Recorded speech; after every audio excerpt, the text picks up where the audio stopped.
Chapter 2 June. June was the month. School was out, cherries were ripe, and all the boys and some of the girls went barefoot. Boys had many extra advantages, such as swimming naked, wandering alone along the streams and rivers, and casting for baths among the water lilies. Girls had to wear swimming suits and come in earlier from our evening games of prisoner's base and run sheep run. I wonder what Run Sheep Run is. That's a game we should probably check out. I was very thankful that I was a boy. Despite mowing lawns and working in my war garden, I had many additional hours to spend with my pets, watching my woodchucks nibbling clover, feeding my 4 yearling skunks their bread and milk, and trying to keep Po the crow from stealing bright objects such as car keys. Most satisfying of all were the hours I spent with my small raccoon, who I had named Rascal. Perhaps a psychologist might say that I had substituted pets for a family. I had a human family, of course, interesting, well educated, and affectionate. But mother was dead, my father often away on business trips, my brother Herschel fighting in France, and my sisters Theo and Jessica now living their adult lives. Both sisters had taken tended care. Both sisters had taken tender care of me after mother died. Jessica, in particular, postponing her career and marriage. But now Theo was happily wed to a young paper mill owner in northern Minnesota, and Jessica, a talented linguist and poet, was taking postgraduate work at the University of Chicago. Often the only occupant of our 10-room house was an 11-year-old boy, working on his canoe in the living room, and thinking long, long thoughts. One problem that puzzled me was theological. I asked myself how God could be all knowing, all powerful, and all merciful, and still allow so much suffering in the world. In particular, how could He have taken my gifted, gentle mother when she was only 47 years old? I asked some of these questions to Reverend Hooton, the Methodist minister, the behibbity duh. I asked some of these questions to Reverend Hooton, the Methodist minister, whose church and parsonage adjoined our property, and his answers were not particularly satisfying. It seemed to me unfair that she could have not lived to see the pets I was raising, Rascal especially. I could imagine her pleasure both as a biologist and as a mother. She would have been interested in studying more closely the habits of all of these animals, and would have helped me solve some of the difficult problems they presented. For instance, my crow and my skunks were currently in trouble with the Methodists. Po the crow lived in the belfry of the church, and shouted the only phrase he knew, "What fun! What fun!" as dignified parishioners came to church services, weddings, and funerals. There was one faction of the church in favor of evicting Po, with a shotgun if necessary. My harmless skunks had further complicated matters on a recent Sunday evening. These pleasant pets that I had dug from a hole in the previous spring were now more than a year old and somewhat restless. They were handsome, glossy creatures, one broad stripe, one narrow stripe, one short stripe, and one black beauty with a single star of white on his head. All four had perfect manners. Having never been frightened or abused, they had never scented up the neighborhood. But one night in June, when Mauser must have been drowsing, a stray dog came barking and snarling at them through the woven wire, and they reacted predictably. Sunday services were progressing at the church not 70 feet away from their cage. It was a warm evening, and the windows of the choir loft were open. For the first time in his life, Reverend Hooton shortened his sermon. On Monday morning, a delegation of deacons came to protest to my father. With both Po and the skunks at issue, I was in double jeopardy. So I decided to make an accommodation. I gave all my skunks a last meal of bread and milk and took them in 2 carrying baskets to Wentworth Woods, where there were many empty dens to hide in. The Methodists were so pleased to be rid of the skunks that they decided to postpone indefinitely the eviction of Po the Crow. Rascal, meantime, was living in a hole some 5 feet above the ground in our big red oak tree. Since raccoons usually stay in their nest for the first 2 months of their lives, I saw little of my pet except when I took him out to feed him. I soon taught him how to drink his warm milk from a saucer, which was a great improvement over the laborious process of letting him nurse through a wheat straw. Wowzer was his guardian, remaining almost constantly at the foot of the tree, even sleeping there at night. But on an afternoon in mid-June, Wowzer and I were both alerted by a quavering trill at the hole of the tree, and there we saw a small black mask and two beady eyes peering out at the wide world beyond. A moment later, Rascal had executed an about face and was emerging from the hole, ringtail first, backing down the tree cautiously in the manner of a little bear. Raccoons have 5 unretractable claws on each of their hands and feet, making a headlong descent inadvisable. So Rascal instinctively came down tail first, scrambling frantically from time to time, and often looking over his shoulder to see how far he was from the ground. Wowzer was very much disturbed and yelped a few questions, looking up to see how I felt about this new problem. I told my St. Bernard not to worry, just to wait and watch. Rascal must have been surveying the backyard very thoroughly from his front door, for he started immediately for my shallow, cemented bait pond, always alive with minnows.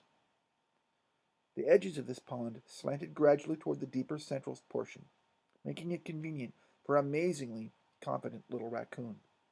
Without a moment's hesitation, he waded in and began feeling all over the bottom, his sensitive, prehensile fingers telling him all that he needed to know about this minnow pond. Meanwhile, his eyes seemed to focus on the far horizon, as though eyes and hands were in no way connected. Shiners and chubs dashed frantically for safety, sometimes leaping clear of the water in an attempt to escape. As Rascal methodically circled the pool on his first fishing expedition, I marveled that one so young, and with no mother to teach him, knew precisely the technique used by all other raccoons for catching minnows. I watched, fascinated, to see if some ancient wisdom stored within his brain would make his first search successful. My answer came a moment later when those two clever little black hands seized a 4-inch shiner. Then the washing ceremony began. Although the minnow was perfectly clean, Rascal sloshed it back and forth for several minutes before retiring to dry land to enjoy his meal. More delicious, because he had caught this fish himself. Seemingly satisfied with one minnow, and aware he could catch more at any time he wished, Rascal began a leisurely tour of the backyard, sniffing and feeling. There were interesting odors to be classified. Odors of cat, dog, woodchuck, and recently evicted skunk. There were crickets in the grass worthy of a pounce, and the chilling shadow of Po the Crow, which for a passing moment froze Rascal in his tracks, as a meadow mouse will freeze in the shadow of a hawk. When Rascal came too near any of our property lines, Wowzer went into action, nudging him back toward the tree. Rascal responded mildly to this discipline, and after another 15 minutes examining his domain, the small lord of the manor returned to his castle, climbed the tree more easily than he had descended, and disappeared into his hole. I decided one day that Rascal was clean enough and bright enough to eat with us at the table. I went to the attic and brought down the family high chair, last used during my own infancy. Next morning, while my father was fixing eggs, toast, and coffee, I went out to get Rascal and placed him in the high chair beside me at the table. On his tray I put a heavy earthen bowl of warm milk. Rascal could reach the milk easily by standing in the chair and placing his hands on the edge of the tray. He seemed to like the new arrangement, and chirred and trilled his satisfaction. Except for dribbling a little milk, easily wiped from the tray of the high chair, His table manners proved excellent, much better than most children. My father was amused and permissive as usual, and even petted the raccoon as we finished our meal. Breakfast for three became part of the daily ritual, and we had no trouble whatsoever until I had the idea of offering Rascal a sugar loaf. It is true we were at war, observing heatless, meatless, and wheatless days, and conserving sugar. But my father and I did no baking, and used almost none of our sugar ration, save for a lump or two in coffee. So I did not feel too unpatriotic when I gave Rascal his first sugar. Excuse me. Rascal felt it, sniffed it, and then began his usual washing ceremony, swishing it back and forth through his bowl of milk. In a few moments, of course, it melted away entirely, and a more surprised little coon you have never seen in your life. He felt all over the bottom of the bowl to see if he had dropped it, and then turned over his right hand to assure himself that it was empty, and then examined his left hand in the same manner. Finally, he looked at me and trilled a shrill question: who had stolen his sugar lump? Recovering from my laughter, I gave him a second sugar lump, which Rascal examined minutely. He started to wash it, but hesitated. A very shrewd look came into his bright black eyes, and instead of washing away a second treat, he took it directly to his mouth, where he began to munch it with complete satisfaction. When Rascal had learned a lesson, he learned it for life. Never again did he wash a lump of sugar. His intelligence, however, created many problems.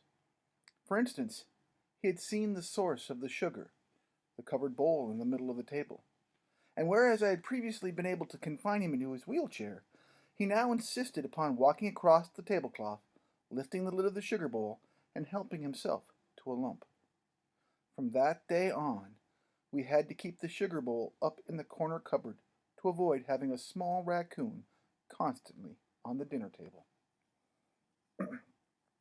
Another lesson he learned swiftly was how to open the back screen door. I purposely had not repaired the catch or replaced the weakened spring, because all of my cats like to push the door open and walk in and push it from the inside and let themselves out again. Rascal watched this performance several times. Obviously, the trick was to hook your claws into the screen and pull. Feeling very pleased with himself, he showed the cats he was as smart as the oldest and wisest Tom. Several nights later, I was startled and delighted to hear Rascal's trill from the pillow beside me, then feel his little hands working all over my face. My raccoon baby had climbed from his hole, opened the back screen door, and with eyes that could see in the dark, had found his way to my bed.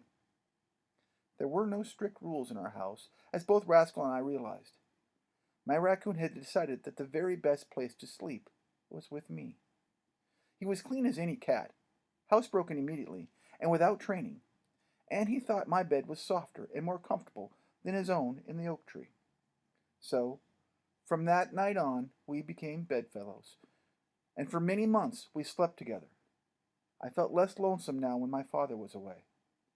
Cable stories in the Janesville Daily Gazette admitted that the Germans had reached the banks of the Marne and were within sight of the Eiffel Tower. On the big war map in the window of the Tobacco Exchange Bank, the black-headed pins representing the German lines in several different places, pushing back the red, white, and blue pins which indicated various Allied sectors.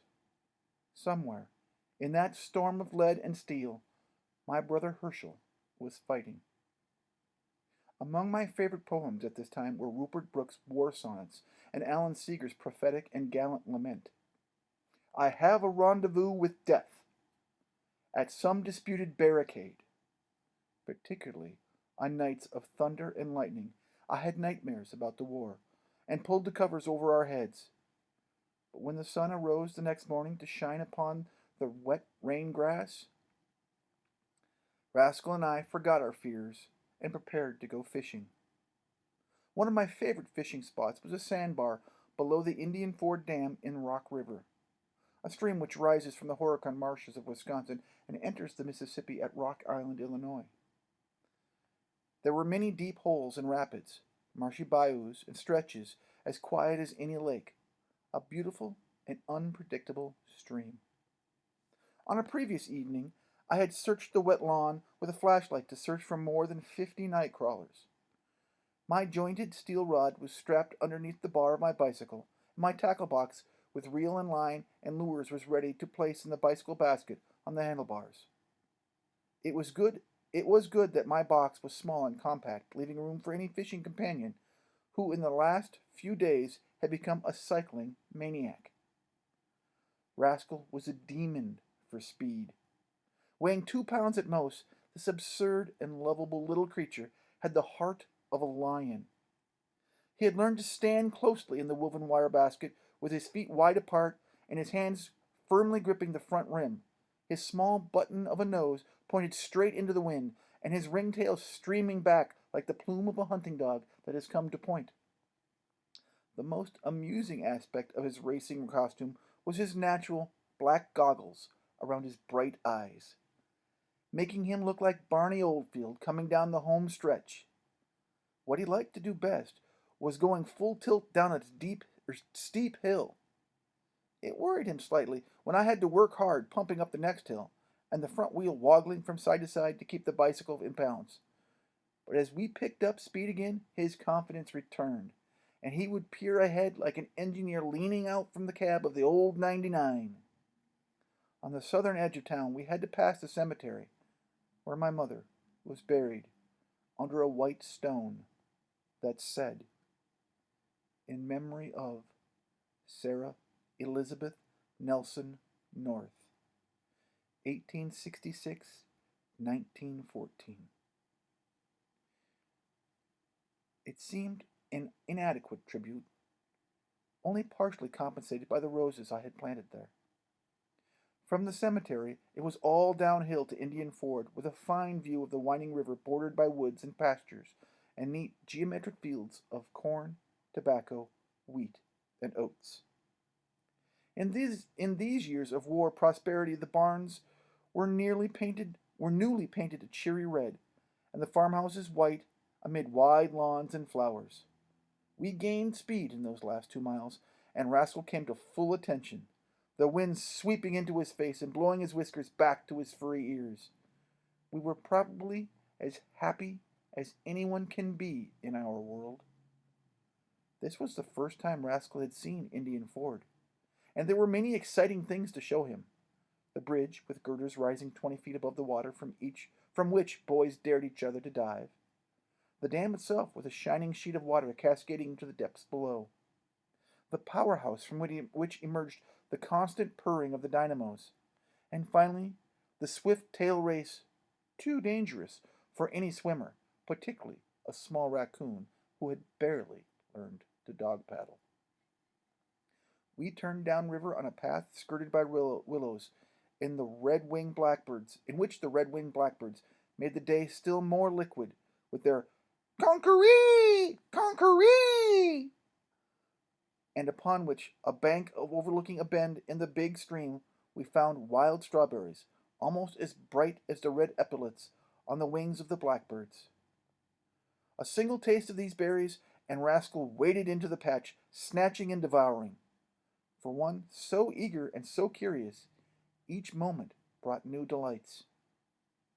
We came at last to my secret fishing place, the sandbar, with the deep and quiet hole below it where I had caught more fish than anywhere else in the river. I left my bicycle in the willows, and began assembling my jointed pole and reel, running my silk line through the agate eyes and tip, and tying to that line a short gut leader, a swivel, and a red and white bass plug. Rascal needed no such elaborate preparation. His fishing equipment was always ready for immediate use. You might say he was born with more fishing sense and fishing tackle than most human beings acquire in a lifetime. I watched him for several minutes as he worked his way along the upper edge of the sandbar, examining every inch of the shadows with a slight treading or a pumping motion which alternated the pressure and progress of his two hands. His eyes, as usual, played no part of this intimate investigation of his fishing grounds. as his gaze ranged far across the river to the opposite shore. At the outermost point of the bar, he was momentarily swept into the stream, and I was preparing to rescue his rescue. But with no apparent distress, he swam back to the quiet water below the bar and began examining this lower margin of the small peninsula. With the whole river inviting their escape, the minnows were too swift for Rascal's hands. But he soon encountered and grasped a little monster of which he had no previous knowledge. His catch was a particularly large crayfish, or crawdad in the terminology of the region. This freshwater lobster has claws that can pinch severely, an armored body, and a delicious tail. A feast I had often enjoyed consisted of perhaps 25 such crayfish tails, boiled over a campfire. Pink and firm and tasting like shrimp, they furnished an excellent appetizer before an entree of fried catfish or mulligan stew. This, however, was Rascal's first crayfish. He had been informed by his mother. Had he been informed by his mother, he would have grasped it just behind the claws, thus avoiding any danger from those waving, sawtooth pinchers. But having no one to teach him, he missed the safe and sane grasp, and was pinched several times before he crushed the head between his needle-sharp teeth, washed his prey, and turned the crayfish around to gobble up that delicious tail. Once pinched, twice shy. The very next crayfish he caught was handled with the professional skill of an old and wise raccoon. Feeling certain that Rascal was in no danger from the river or from its smaller inhabitants, I began my own fishing. I was barefoot, of course, with my overalls rolled up high above my knees, so I waded into the cool water at the tip of the point, pleasurably expectant as I prepared for my first cast. Below the point was cupped the deep, dark pool, edged toward the shore with small pond lilies, water lilies, and slender flowers, which we called arrowheads. I cast smoothly toward the hiding place of many a bass and pickerel, reeling in the plug, with pauses to allow any game fish that might be following to strike the lure.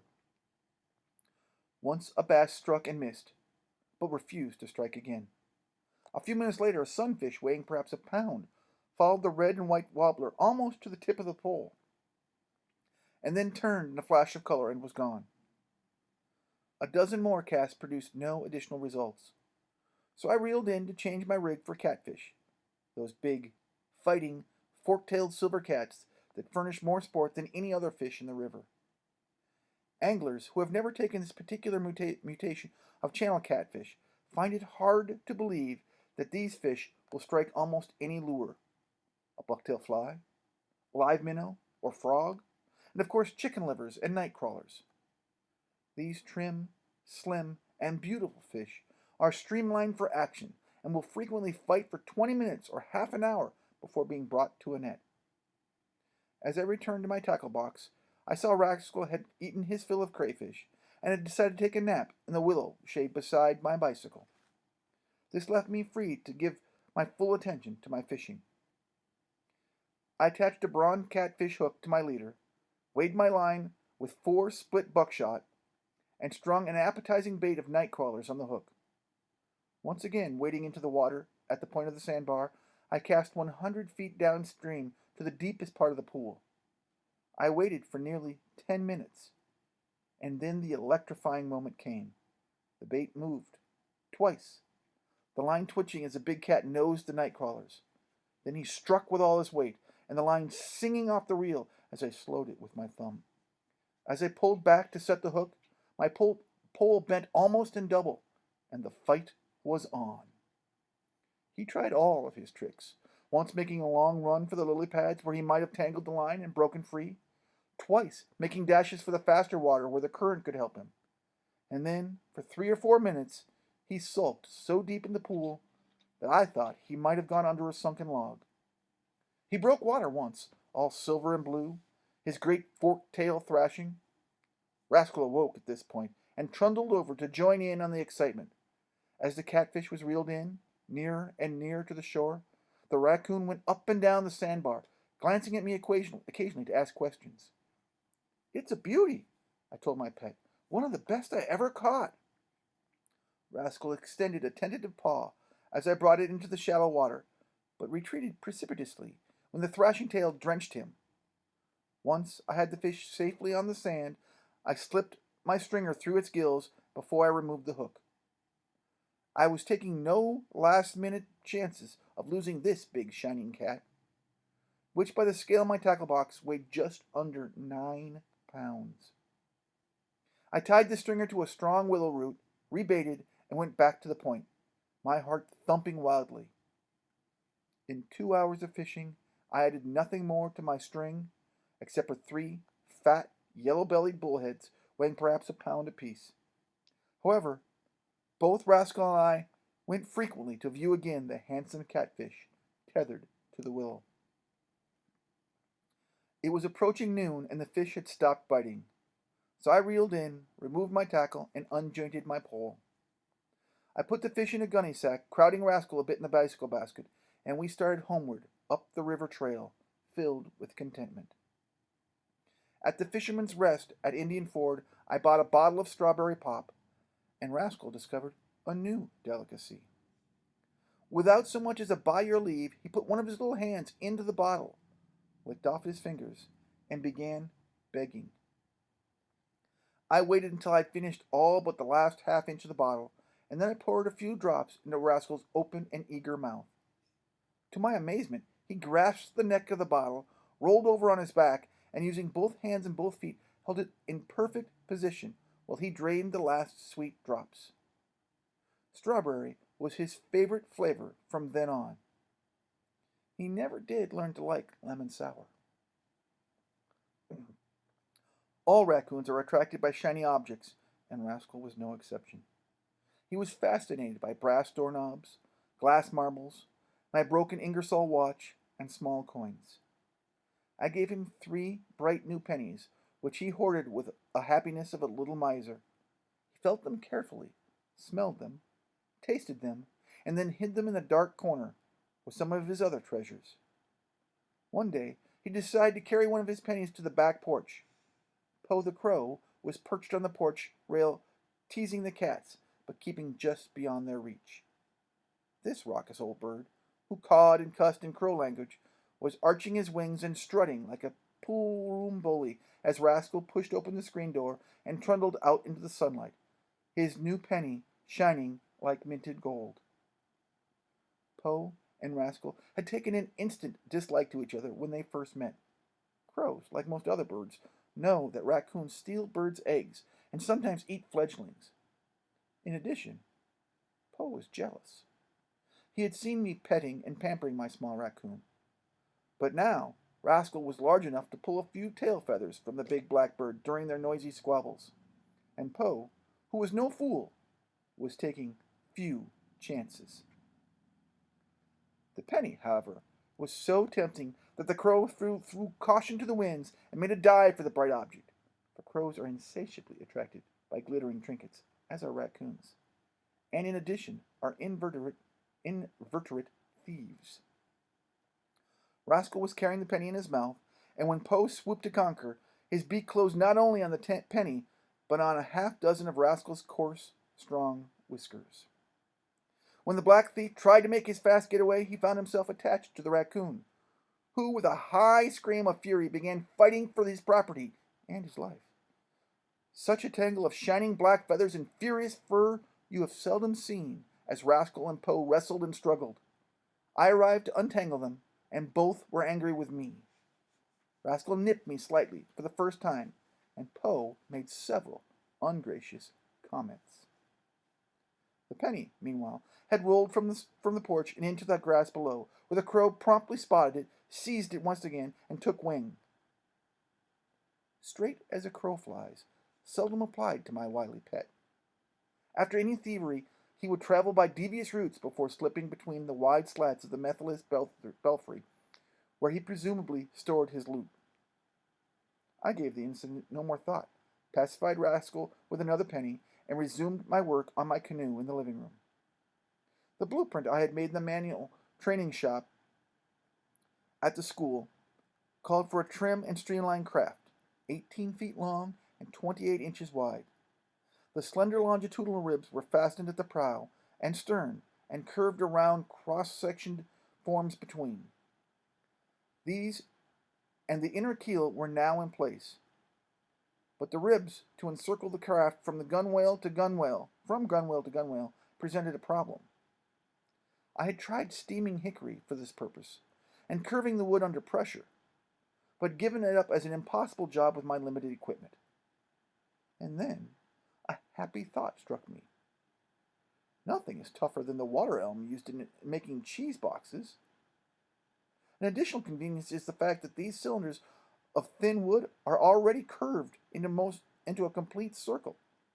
Most of the tradesmen were friends of mine. They bought the neatly tied bunches of white-tipped crimson radishes which I raised from my war garden, and gave me meat scraps and stale loaves of bread for Wowzer. I was sure they would give me empty cheese boxes if I asked politely. At Pringle's, they had given me a good cheese box, and at Wilson's grocery store another. Before I had visited half the food stores in town, I had all I needed. At home in the living room, I marked 2-inch strips on each of these cylinders, and then with my father's best rip saw, began the exacting and exasperating job of cutting the featherweight canoe ribs. One of the boxes split and were ruined. Some of the boxes split and were ruined. But with patience, I finally sawed 42 circles that were required. I found to my great joy that these strips of wood had no tendency to spread, but on the contrary, held their particular shape to perfection. All of this work was done in the living room, and created some disorder, particularly when I began sandpapering the ribs, starting with number 2 sandpaper and finishing with 00, which is very fine. The wood smoothed to a satin surface, creamy, yellow, and pleasant to the touch.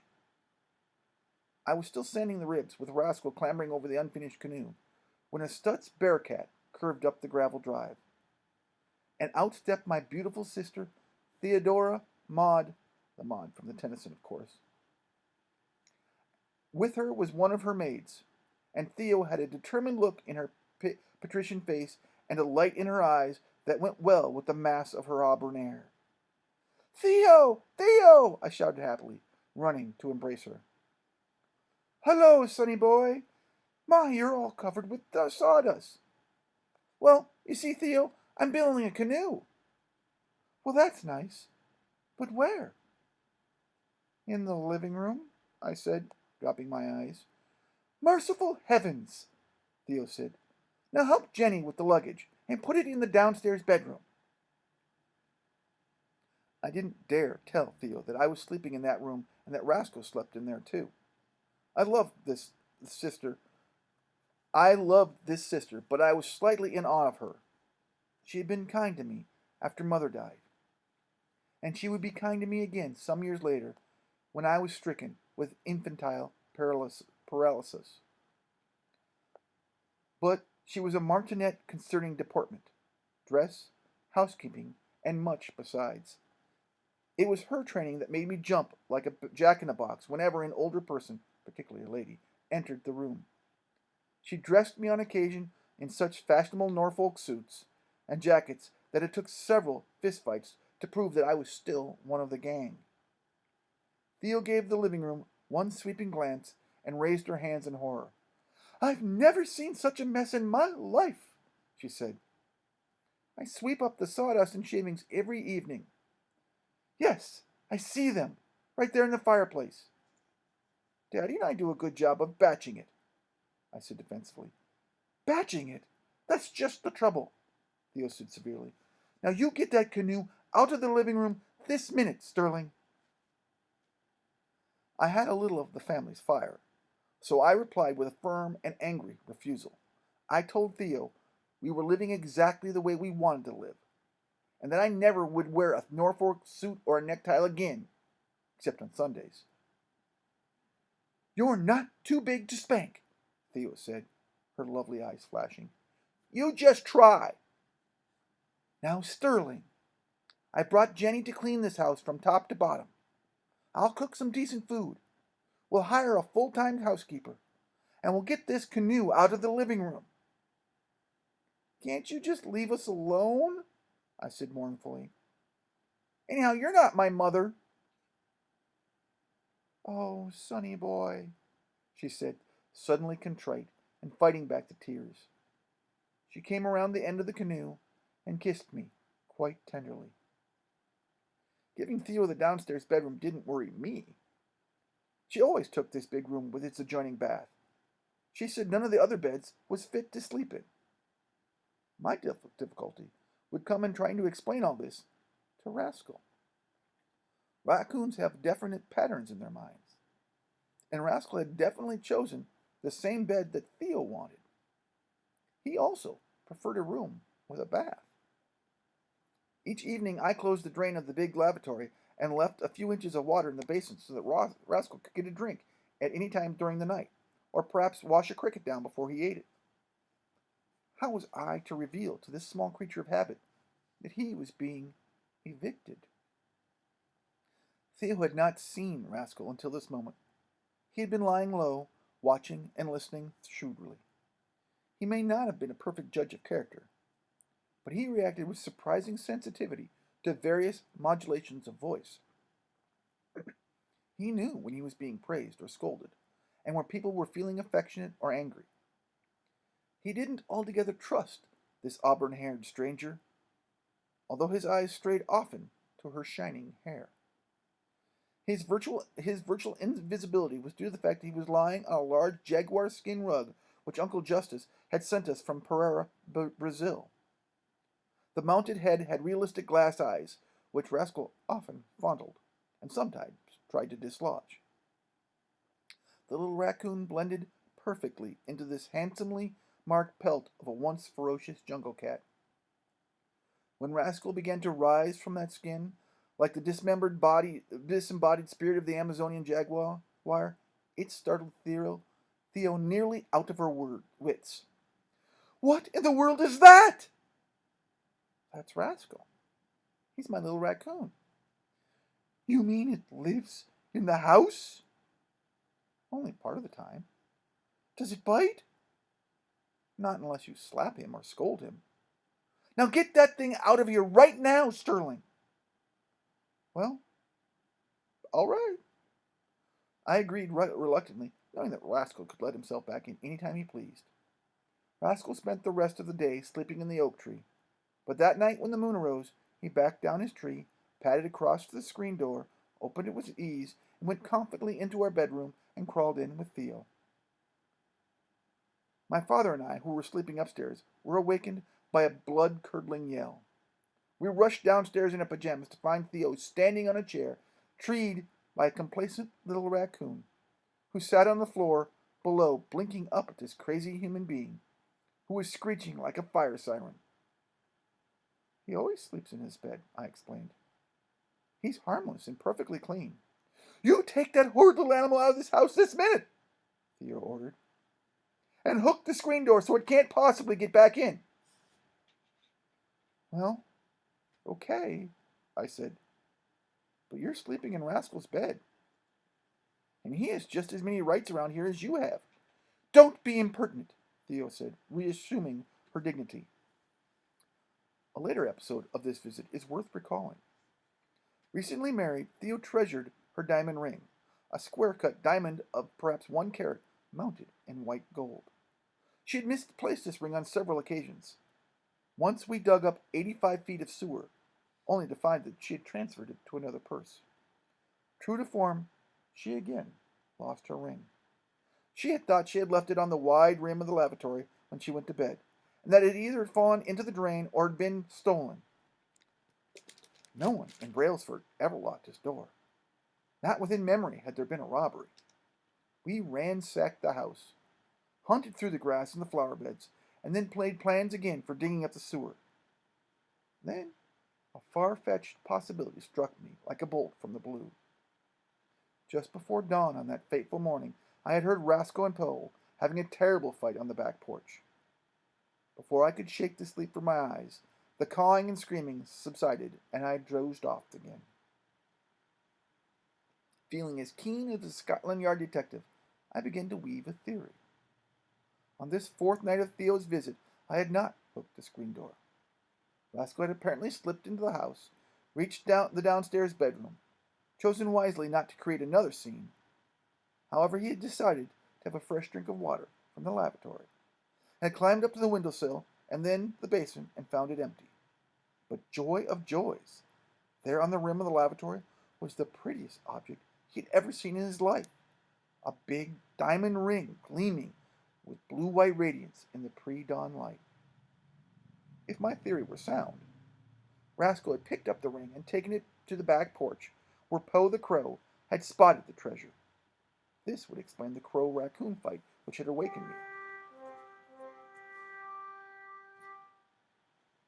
Like a trumpet, apparently.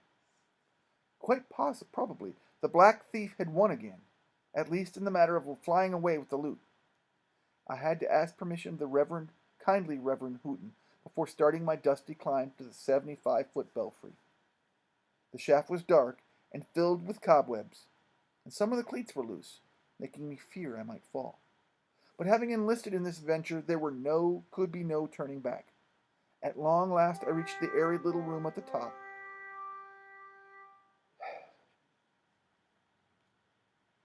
The airy little room at the top, with its widely spaced shutters, furnishing a view of the town and the creek winding toward the river. I stood for a few minutes viewing the world below me. Then I touched the big, deep-toned bell which had tolled 47 times for my mother, and would one day toll 99 times for my father. Remembering my mission, I began to search the dusty belfry. Behind a pile of discarded hymnals, which some dedicated idiot had lugged to this unlikely storage place, I found the ragged circle of twigs and leaves and black feathers which Po the Crow called home. As some people keep their money in their mattress, Po had made his bed even more uncomfortable, with a pile of shining junk which overran the nest and spilled across the floor. Here were glassies and steelies, and one real agate marble, all of which he had stolen during our marble games. Here was my football whistle, snatched while he hovered just over the line of scrimmage, shouting, "What fun! What fun!" Here were scraps of sheet copper, a second key to our Oldsmobile, and wonder of wonders, Theo's diamond ring. Po dropped in at about this time, and he didn't say, "What fun!" He wouldn't let me pet him. He cawed and swore at me as though I were the thief and he the honest householder. I put several of these stolen articles into my pocket, my best marbles, the second key to our car, my football whistle, and Theo's ring, of course. But I left many of the shining trinkets, knowing that Po couldn't tell sheet copper from a diamond ring. The crow's raucous criticism followed me all the way down that shaft and out into the sunlight. Theo was so pleased at my recovery of her ring that she did not insist on the removal of my canoe from the living room, and she postponed the decision concerning a full-time housekeeper. She merely fed us delightful meals and, with Jenny's help, left the house shiningly clean, with fresh curtains in the windows. Then, with a goodbye kiss and a wave of her hand, she was off again, gallant and beautiful, brave and temperamental, and now no more.